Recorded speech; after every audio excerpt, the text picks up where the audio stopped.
What's up, party people? It's KeysDAN with RadioWhat.com, DJLittleRock.com, coming to you live and in living color from the Radio What studios. And this is my podcast, What Makes You Famous? It's an extension of the RadioWhat.com internet radio station that I've been running for quite some time. And if you need DJ services, where do I always send you? DJLittleRock.com. One more time, DJLittleRock.com. Check availability and get a free price quote, and maybe you could have me at your next event. You know I like to party with the people. The people need to be entertained. Are you not entertained? Let me entertain you. Speaking of entertainment, today on the program, I have Maxine Maclennan. She's a guitarist, singer, songwriter out of Canada. And I'm so excited to talk to her, and you're going to get to hear a little bit more about her in the next few minutes. So excited. So stoked. This week's shows, let's see. I have one public show for you, my lovely, the regular Friday night gig at the Rab in Conway, Arkansas, the video dance party karaoke jam. Yes, I said karaoke. You're the stars of the show every Friday night at the Rab with yours truly. They got a full bar. The kitchen's open. Good food. The more you eat, the more you can drink. It's science. Don't look it up. Don't look it up. Trust me. All right, maybe look it up. And then they have 10 diamond-style pool tables. In fact, they have a pool tournament on Friday night. So if you want to try your hand at playing pool and possibly make some money while you're doing it, check out the Rab Friday night at 8 p.m. until 12:30 in the AM. So stoked. I'm there at least, 48 weeks out of the year. There's only a few Fridays that I have something else that goes on. Usually it's a middle school dance that's on Friday nights. I'm very stoked about those, but I'm so happy to be at the Rab in Conway, Arkansas, Friday nights from 8 p.m. until 12:30 in the AM. All right, and then on Saturday, I think I have a private event, so unless you're invited, you cannot come. It might be a wedding. I think it's a wedding. Yeah, so unless you're invited, you cannot come. Why am I mentioning it? Because I'm so excited that I get to do weddings still. Always good times, especially whenever I do parties, it's people at their best times. Even if it's corporate events or birthday parties, it's people having fun. They come to have fun, and I'm there to help them enjoy themselves. Yeah. You can do some karaoke. You can have a karaoke party at your own place or at different venues. I have equipment, will travel. And just like me, Maxine Maclennan has equipment, will travel. I got her on Zoom, so if you're listening to the audio version of this, check out the video version on my YouTube page, youtube.com/user/KeysDAN. I'm going to Zoom Maxine Maclennan now. Make it look good for the YouTube and the Instagram and the TikTok. I'll split this up into little pieces. We gotta be social media savvy these days, Maxine Maclennan. Yeah, it's not one of my favorite things to learn. That's right. People of a certain age. I'm Gen X. Would you consider yourself Gen X or a little? I don't know, but maybe I think you're younger than me, a lot younger than me. You're very kind. What's Gen X? I don't know, 60s through 80. Is that Gen X, really? Yes. If you were I was born in 69. So I'm firmly in the Gen X category, the choice of a new generation, Generation X. Yeah, I guess I'm a little bit in it. Yep. Well, fantastic.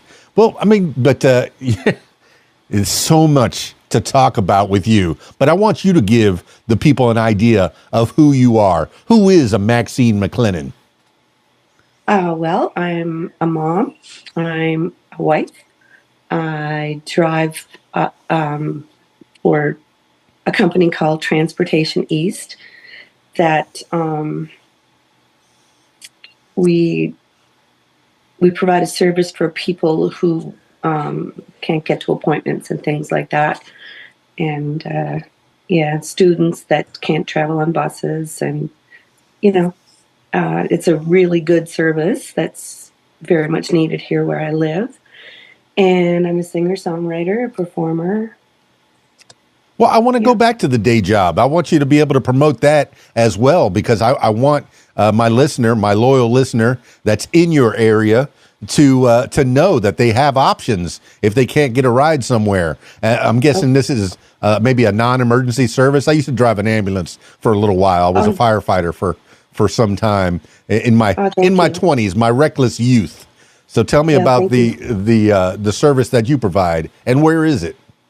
It's in, it's called Transportation East. So we are, there's one in the west of Prince Edward Island, as well as where I live. So we cover anywhere from East Point to, well, really wherever our people in our radius want to go. So from here to Charlottetown and all points in between. But if one of those people that we took needed to go off island, we would take them off island. And you mentioned that you were an EMS driver, so we have alleviated a lot of non-emergency situations for them, because before we existed, they were called. It is an excellent service. I used to live in a small town, the small town of Key Largo, Florida, in the Florida Keys, and that's where I was firefighting. In fact, I think my helmet is still floating back there behind me. For nostalgic sake, I keep my gear back there just to remind me of where I came from and where I'm heading. So it's nice to have a history, and yes, having a non-emergency service does alleviate a lot of the emergency calls, as people will just call 911. And you're a bit more than an Uber, a bit more than a taxi cab. You provide a little bit of, maybe a little bit of medical treatment, maybe a little bit of extra care, maybe up a stair, up a ladder. Oh, yeah. Yep. And the wheelchair service as well, wheelchairs? Yeah. Okay. I have a wheelchair lift, in my van. And I have added blankets for people who are coming out of the hospital in their pajamas and going for an appointment in another hospital. And so I have a blanket and keep them warm and help them in and out. And if someone needs help with groceries, if a person is living alone and they need help, I'll help them. Very important to have that service, and very important to have that day job, because it affords you to do the night stuff. It's good to have a steady gig that affords you to be able to do the stuff that you love. You have one job. Well, I'm sure that it gives you satisfaction and pleasure to know, and a good warm feeling to know that you're helping people. While you're making a buck or two, and then and then in contrast. Well, maybe not in contrast, you go play music for the people as well. And that's fantastic. It's a beautiful thing. And I think is it Irish? Are you doing mostly folk music or Irish? It's mostly, it's kind of hard to pigeonhole me. First and foremost is I write, my own music, right? So, however it comes out, it comes out. If it's country, it comes out country. If it's a folk song, it comes out folk. If it comes out a little bit of rock, it comes out that way. I don't put any restrictions on like what's going on in my head to stay in a certain vein of music, because that's hard to do.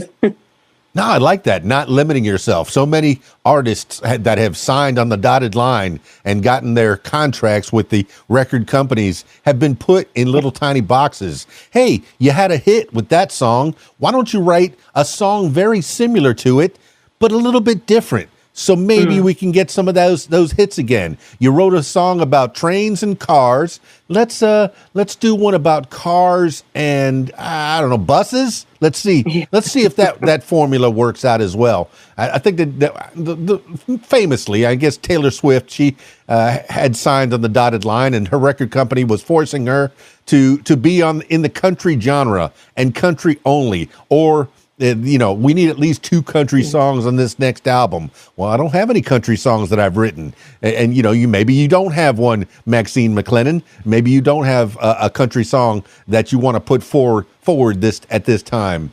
But how long have you been doing this? When was it when was it that you figured out, hey, I'm kind of a poet and I could put this to music? When did you figure all that out? One of the first decent songs that I wrote, well, I had attempted to write years and years and years ago, but, it was kind of fluff. And so the first real song that I was really happy with was called Some Fine Day. And it was written 12 years ago, I think, somewhere around there. And so I haven't been writing, all my life. But the situation was, and this is kind of how I write music. I experience an event or go somewheres and I like the place, or it's about people that I love or lost. And so Some Fine Day was about someone that I lost. He was a fellow musician, and I played with him in a band and at different, fundraising concerts and things like that. And I was just sitting home one night kind of missing him, and that came out. It took about 45 minutes and I was done. And so after that, the songs kept coming like one right behind the other, but not like, I guess you could call that a country gospel song. But the next one wasn't. So the next one was about PEI. I'm not even sure what that is, but singing One Fine Day, you keep his memory alive forever and ever. And it's out there and people are going to listen to it. And I hope that there's a little blurb next to the song. I miss albums so much. When I picked up record albums and I read liner notes, and Maxine Maclennan, when she wrote this song, she was thinking about this fella that she had lost a while ago, or 12 years ago, or what have you. And it gives people an idea of where the artist was when this got written. Have you written any liner notes? Have you ever? Are you making albums anymore? Is there CDs at least? Some kind of artwork? There is. So that was an album, and it was a CD, and I did write liner notes. I'm old school that way. If and when I guess I do another album, there will be the same. It may be vinyl this time. I don't know. Vinyl seems to be making a comeback, so we'll see what happens at the time when I'm ready to do that. Well, as much as I enjoyed my 2 turntables over the years, I gave them up back in '99, back around the turn of the millennium. And I went, MP3s were coming in, and I could buy a song. If somebody requests a Maxine Maclennan song, I can buy it right there, 99 cents, $2, whatever it cost. And I can have it instantly. When I was using records, I would be limited to the crate, the Peaches crate, the Tower Records crate that I had next to me. And carrying, the big turntables was a little daunting as well. But, I still have digital wheels of steel, turntables that control the MP3s. So if I want to have Maxine Maclennan do a little wiki what, I can do that. I can mix you. And I like that you put videos together.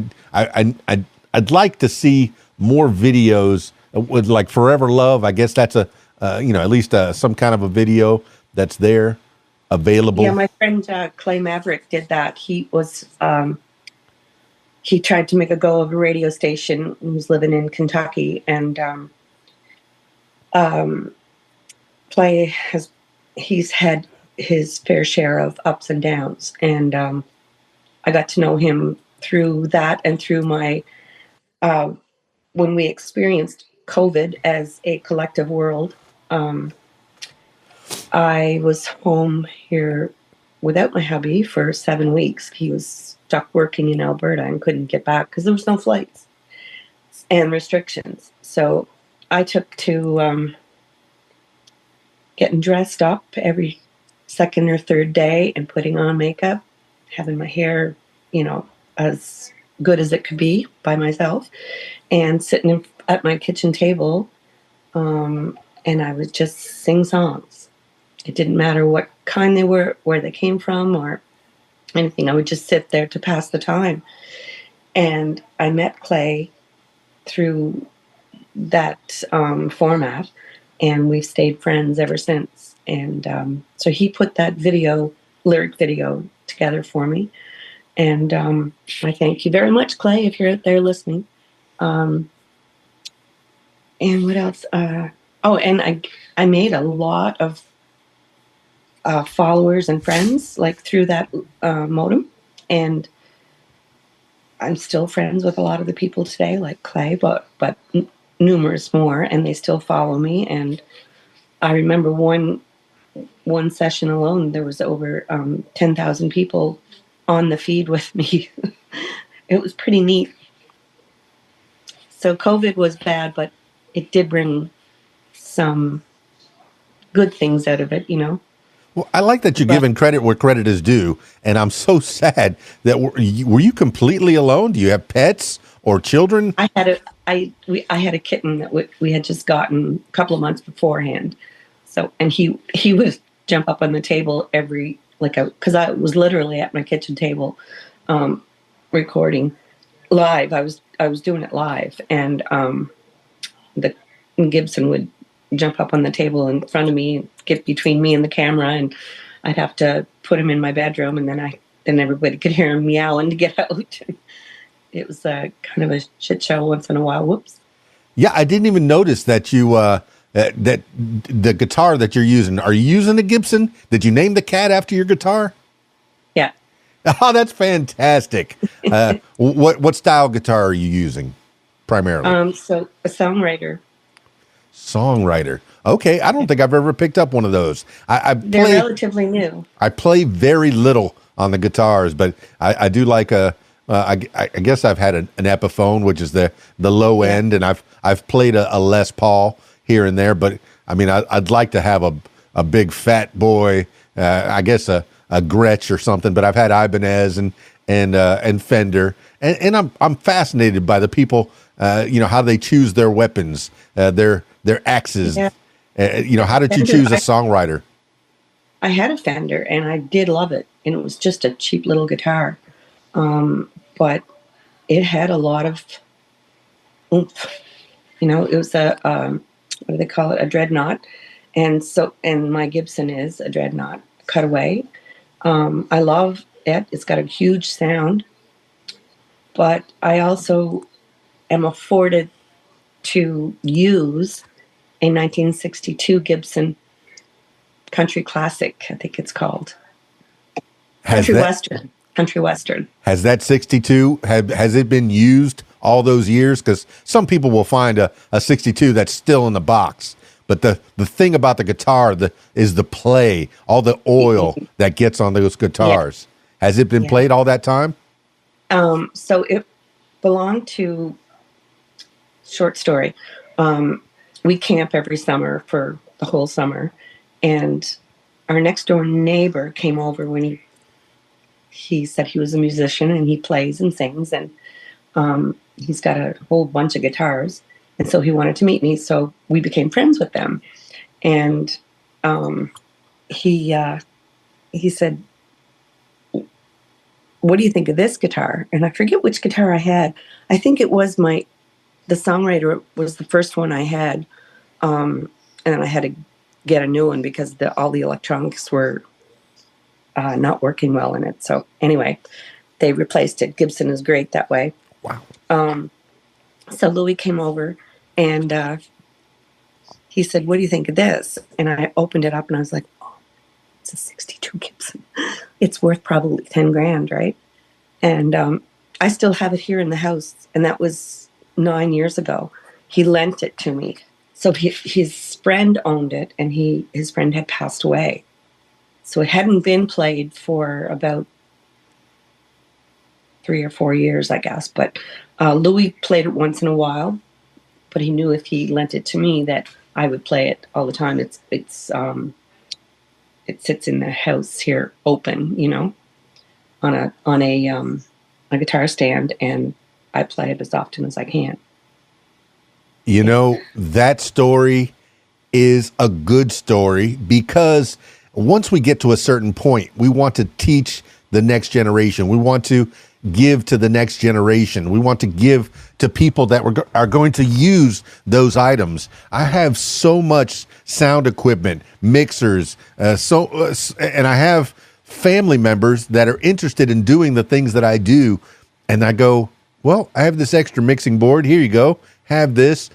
I'll show you how to do it. You want to be a DJ? Oh, you want to be a guitarist? I have this extra guitar. I'm not using it. Might as well put it in the hands of somebody that's going to be playing it. And Maxine Maclennan, you're a gigging guitarist. You're a gigging musician. You go out there to the people. And if you could put these instruments to use, more power to you. I'm so excited that you have these instruments in your hands, in your possession, and they've been lent to you for 9 years. Okay, I think that's pretty much I'm leaving it with you. Okay, I'm bequeathing it to you. I don't want to assume that. Although, if he listens to this and he goes, "That's where my guitar is. I forgot about that." No, he knows. Like, I've given it back to him numerous times, and then he'll come and bring it to the camper the next summer, and I've had it since last summer. So, how sweet is it to have friends, have musician friends? Yeah. I know that the community here in Conway, Arkansas, which is where I find myself, I hang my hat now.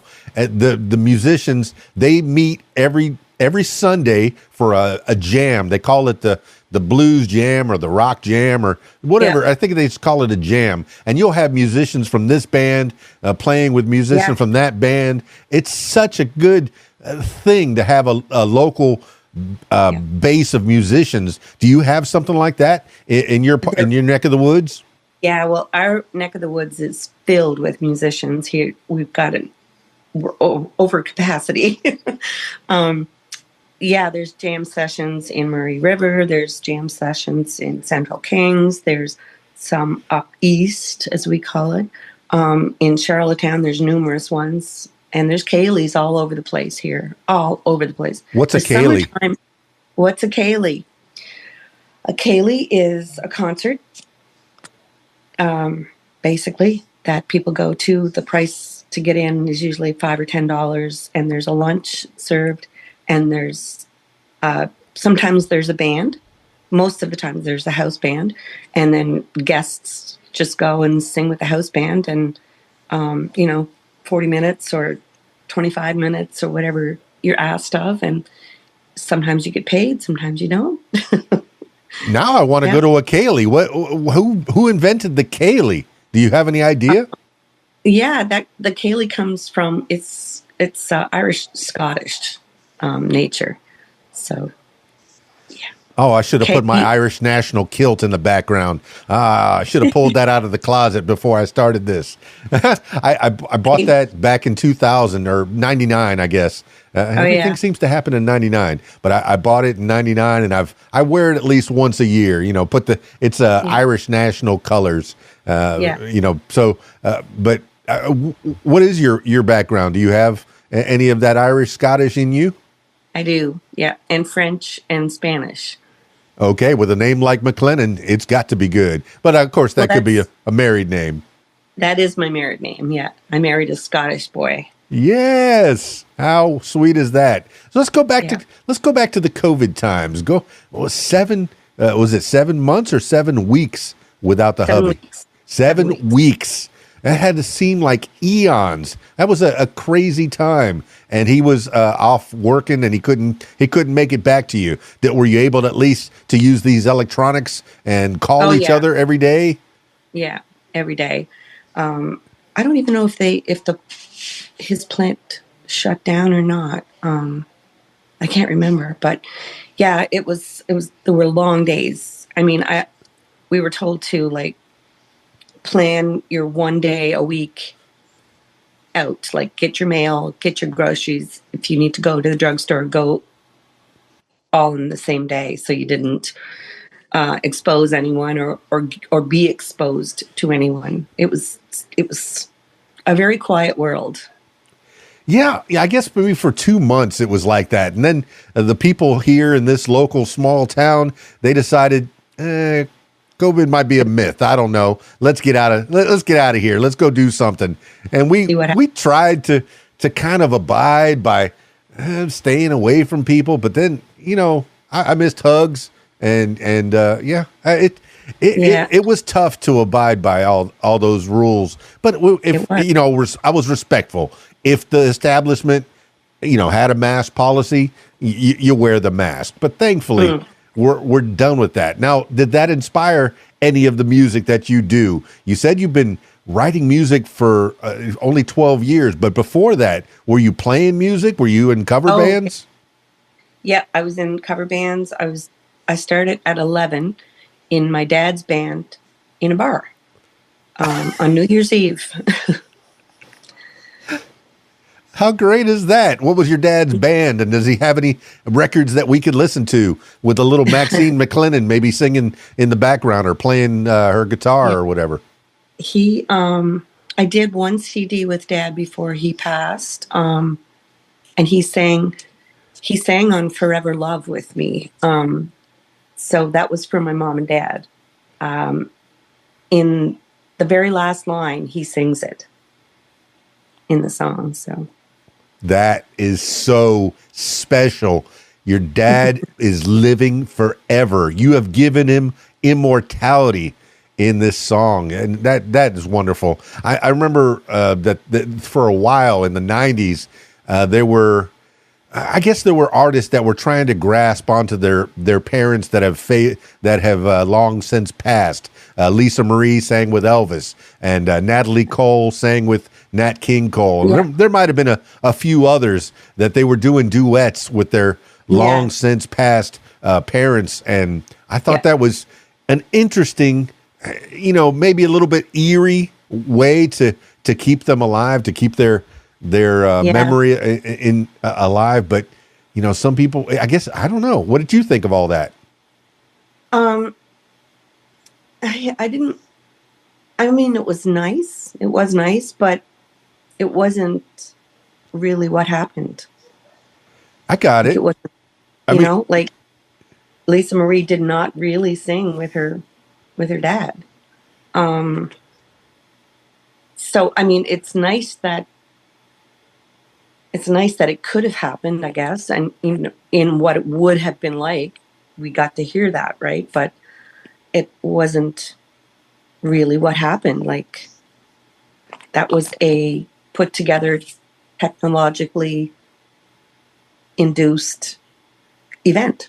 Yeah, I know that the Beatles just put out an album with the late great John Lennon. Maybe one song. It was a few years ago, but they had some recordings that were unfinished from way back when, and they decided to make a song out of it. And okay, now that's making me think of these. All right, we were talking about technology briefly when we first started this conversation, and how you have to keep up with social media. Well, let's talk about AI. You're a songwriter. You write all your songs out, I'm guessing, by yourself. But even Randy Travis, okay, he has lost the ability to sing, but he has just put out some music using AI, using his own voice, the songs that he's written, and then using AI to generate his voice with previous sounds that he's made, or previous recordings that he's made.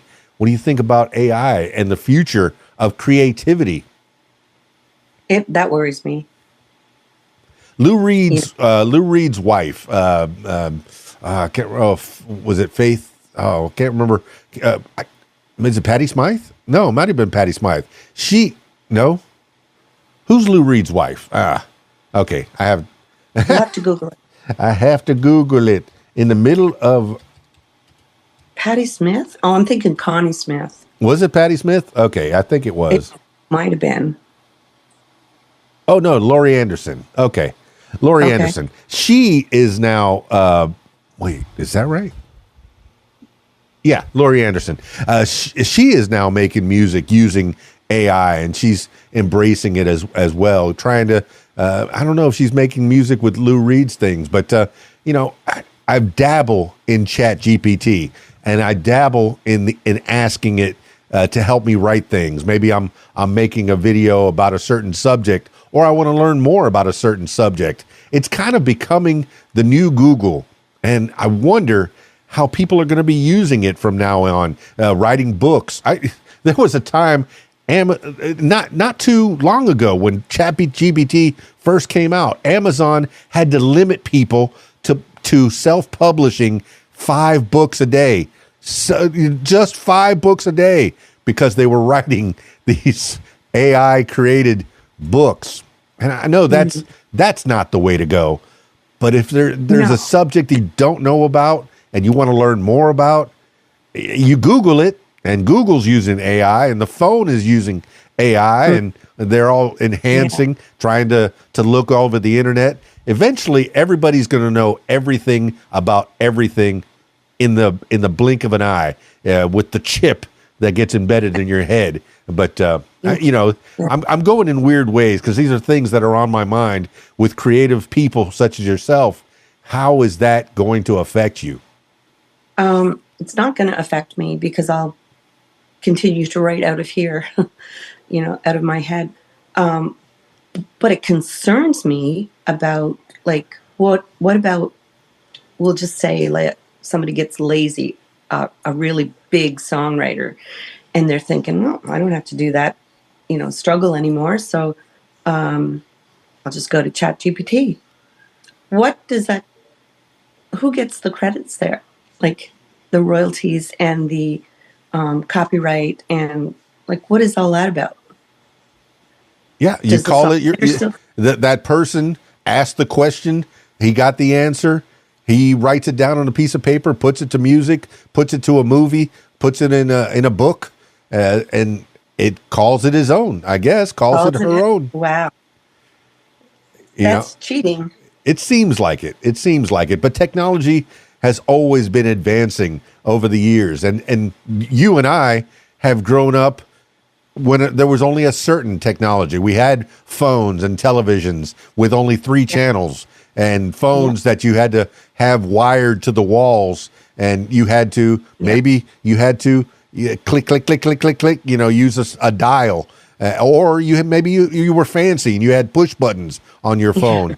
But when you hung up the phone, clink, you hung up the phone. And the phone calls was always this, and now it's this. And you cannot slam a phone anymore, because it's not as satisfying as it once was. But growing up in this technology, when was your first bout with computers? Did you dabble in it in school, or was it all music and the arts? No school. It was all music for me. So the first time, I guess, I was doing bookwork for my first husband on the farm that we had. And I was just, inputting data, like what money we spent, money coming in and money going out. And that was my first bout with computers. I hated it. Yeah, spreadsheets, Excel. Excel was like the first bout with computers. That's a lot of people's first bout with computers. Data entry is like a entry position in a lot of companies. You have to enter this data. We have to keep track of our books, and it's all on computer. Now, writing songs. Are you writing songs using your computer, or do you longhand everything out on a legal pad? I do. I longhand everything out. Pen and paper. Paper. Actual paper. Now, can you read and write music, being in it for so long? No, I've tried to get people to teach me how to read music and play by music, but once you've been doing it for so long by ear, once you hear it, if your teacher's, playing something, you don't read it. You hear it and you play it, right? So I can't be taught to read music. No, that is so Uncomfortable. interesting. I've talked to so many musicians, so many playing musicians, gigging musicians. They work 4 or 5 days a week playing music, and that's their living, and they don't know how to read or write music. What do you do when you go into the studio? Are you da da da do dee dee da da dee dee do do dee da da da? That's what I want on the drum. Do do do do do. And you're sometimes, yeah. I find the studio is the most creative place, right? We get to talk about what we want to hear. We get to ask questions like, well, to the producer, like, what do you think? I have a great guy here. He owns the Sound Mill recording studio, and his name is John Matthews. He's all over my CD there. Great player, great singer, great songwriter, and a master at his craft in the studio. And we get along really good. He likes my ideas. I love his. So my favorite time is taking my songs into him. Like, I'll send them to him on a voice memo first, right? Tell him the key, and he'll say, well, if he likes the key, he'll say, well, I think you can sing it a bit lower or a bit higher. And I'll go by what he says. And then we get to the studio, or I get there, and here's what I was thinking, John, maybe a cello here, maybe what about a bagpipe here, and he's never said no to me. So if I want a bagpiper to come in, a bagpiper comes in, and we do either make it work for both of us kind of thing, or he'll straight up say, no, this doesn't work, right here. What do you think of this? And we go back and forth with ideas until we reach that sweet spot. Oh, I like a good bagpipe. I saw the Royal Regiments on parade years ago down in South Florida when I was living there, and my goodness, I'm crying. I am bawling like I had a skinned knee or something. It was so good. And my favorite AC/DC song is For Those About to Rock. We salute. Wait, no, it's A Long Way to the Top. If you want to rock and roll.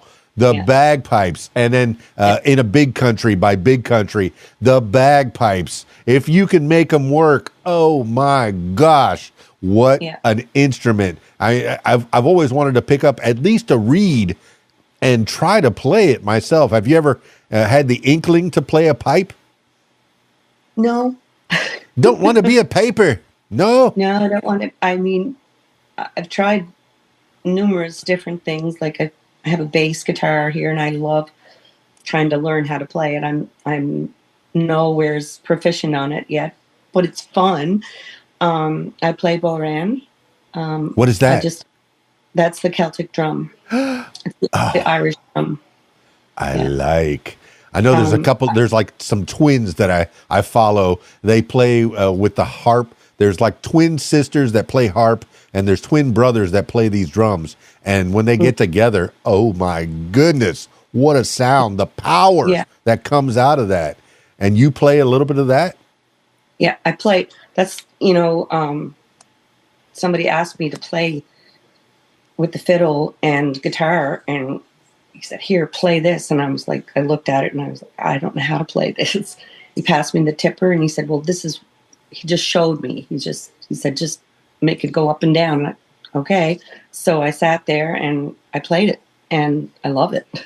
It's got to be so therapeutic to bang on a drum. Todd Rundgren said it best. I don't want to work. I want to bang on the drum all day. Yes. Oh my gosh. I know as a student in high school, and even beforehand, then I used to bang on my desk. I think every grade school boy thinks themselves to be Neil Peart or even Karen Carpenter. One of the greatest drummers ever. And Neil Peart from Rush was the one that said that. He said, because he was asked, how does it feel to be the best drummer in the world? I don't know. I'll ask Karen Carpenter. She was great. She was great. But so great. Primarily on these drums, you're keeping time. Boom, boom, boom. So it's not that. So it's a handheld drum. Okay. And you hold a tipper. So the drum is circle.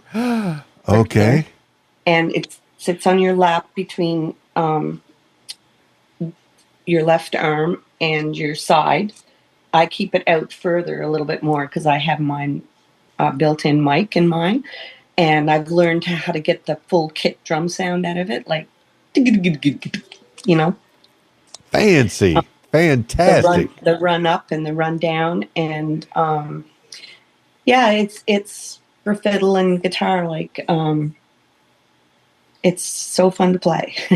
Yeah, I used to live in the Florida Keys, and we had a lot of steel drums, and I was fascinated by the steel drums, the different places on these tin cans that if you hit it here, you're going to hit a different note. These people, I used to work with them quite often, especially at weddings. I would, they would ask me, hey, do you know any steel drummers? And I'd subcontract a couple of drummers out, and they were so good.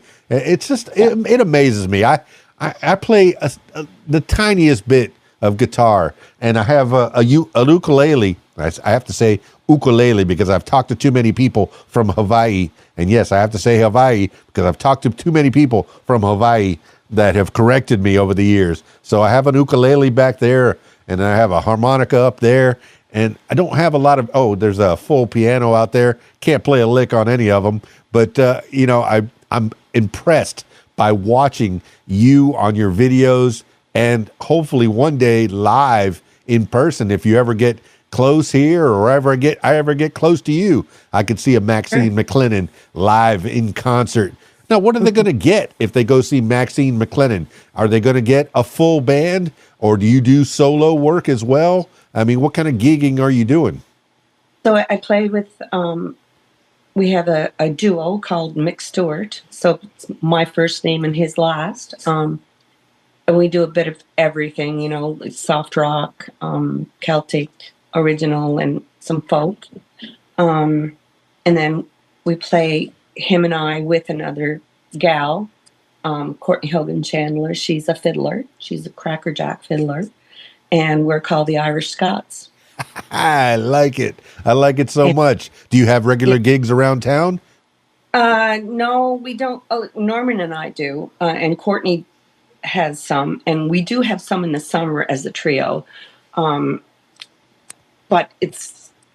we're in the wintertime, it's pretty dry around here. You get the odd event, or like we'll probably be doing the Jack Frost Festival. It's you're in a tent out in the cold, and there's salamanders there. Do you know that sometimes it feels like they don't think about the entertainment? Sometimes they'll have. I did a show in the cold of December, and there were people. They had heaters all around the tables where they were dining, and they left the DJ way out here in the cold. I would like one of those heaters, please. I felt like a little orphan. Please, I want some warmth. I know. Sometimes they leave you out there, but for the most part, hey, they take care of us. At least you get a bandwich. Maybe you get a sandwich out of it. Maybe. If you're lucky, a bottle of water. Hey, a bottle of water. Hey, can I get you something? Yeah, a heater, please. It's kind of cold up. No, and then I'm complaining about the cold in Arkansas. I always imagine that Canada is a frozen tundra at all times. There is never any greenery there. But then I realized that some of Canada dips low enough into the United States. It's south of LA in some parts. Okay, so where I'm at, and all of Canada, we all have winter, we all have spring, we all have summer, and we all have fall. The summers here are stretched from like May to end of October, and it's beautiful here. Like last summer alone, it got to like 35, 37, I think. So hot, but the winters are cold. There's no doubt about it. Yeah. We got a little idea of who Maxine Maclennan is. I'd love to talk to you again. Oh, Dan. of course. I don't want this to be the last time that we talk, but I do want you to give people an idea of how to get a hold of you and what kind of gigs you want to do, and if they can come see you in the near future at a local pub or bar. I don't even know what they call them in Canada.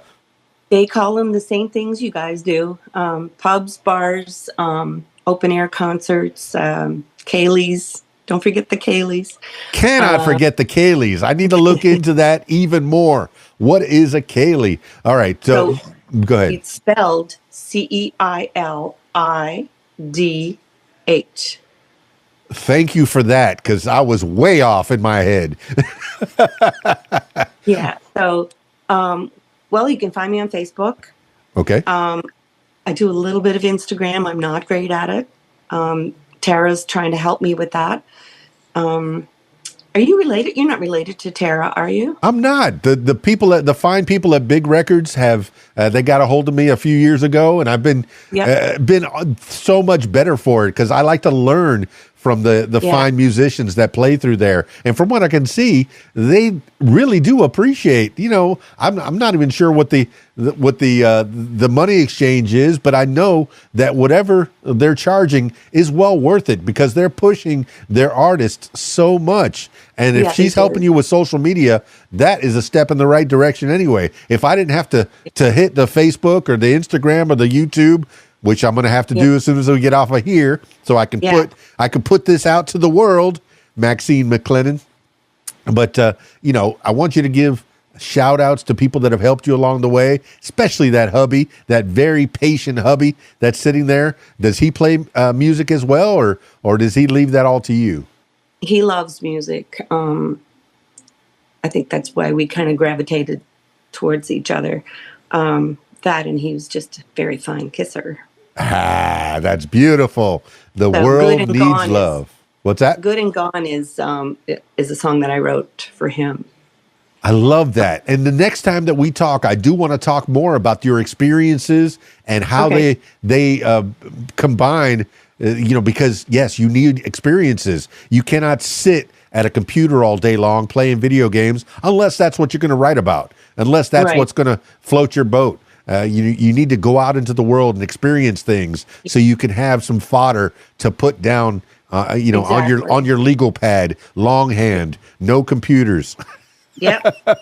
So Instagram, Facebook, YouTube, I'm on there some. I guess you're going to put this on, so that's great. Thank you so much for having me today, and I look very much forward to the next one. I have a release coming out with Big Records. January 29th, I think Tara said. So this is kind of a precursor to that. And I do have things I want to do. I'm putting it out there. I want to sing at the Grand Ole Opry just once in the circle. I have the song and everything. I really want to do that. So if anybody out there is listening can make that happen for me, that's a bucket list for me. Well, I even saw you have an IMDb, so you're somewhat of a movie star. There's more to come about that. I'm not even sure what the Creepy Canada is. Is that you? Yeah. Yep. All right. More to come.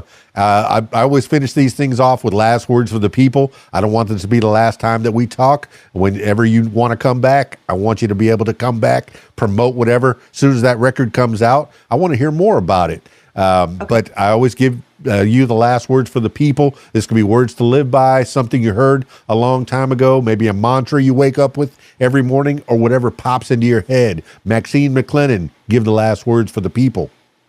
Well, first of all, thank you, Dan. It's been a pleasure, a real pleasure. I've done a few of these, and this is the most fun for sure.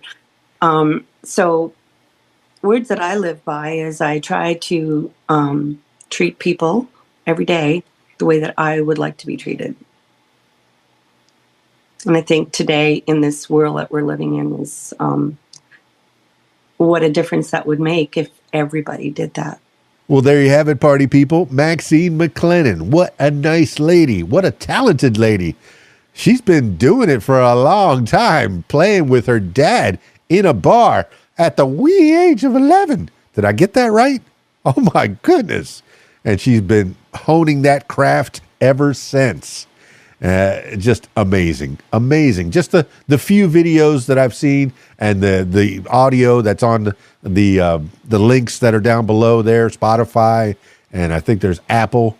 And yeah, there's quite a few ways to find the music of Maxine Maclennan. And then, of course, find her at a local pub, bar, Kaylee, near you, and support your local musicians. If you can't get to Canada, hey, wherever you are, support your local talented people. They've been doing it. They've been working hard as anybody you've heard on the radio. They've been trying to get out there, and you could the music business. You could stay close to your home, or you could be a touring musician all over the planet, all over the world. And that's hard on a family. So, and I know she has her hubby. That's a good kisser. That's pretty much what I know about him. He's a hard worker, and he's a good kisser. She wouldn't want to leave him for too long. No. But to go to the Grand Ole Opry, yeah, okay. I'm sure she'd take him with her. With her to the Grand Ole Opry. Hey, you put it out to the universe. I hope you get there. Get to the Grand Ole Opry. I know that the same place that I was talking about Sunday nights, it's called TC's now, but they used to call it the Grand Ole Opry West here in Conway, Arkansas. I don't know the history of that, but I do believe that there was a lot of people that have come through that building. Now it's called TC's, and I haven't gotten there as often as I'd like, but every once in a while I get to get there on a Sunday night and go see some of the local musicians that have been honing their craft, and they're working together. You see a drummer from that band and a singer from that band and a guitarist and bassist from that band. So stoked. Anyway, Maxine Maclennan, thank you so much for being on the What Makes You Famous podcast. Such a pleasure to talk to you. Such a nice lady. I look forward to talking to you again, especially when that album drops. That's how the kids say it, right? The album drops at the end of January, just before my birthday. So I'm stoked. It'll be my birthday present to hear your new songs. All right, Maxine Maclennan, that's it for this edition of What Makes You Famous. Now, if you, my loyal listener, if you'd like to tell your story, I encourage you to give me a call, 501-470-6386, or email keysdan@aol.com. That's it for me. It's KeysDAN, RadioWhat.com, DJLittleRock.com. Peace. I'm out of here.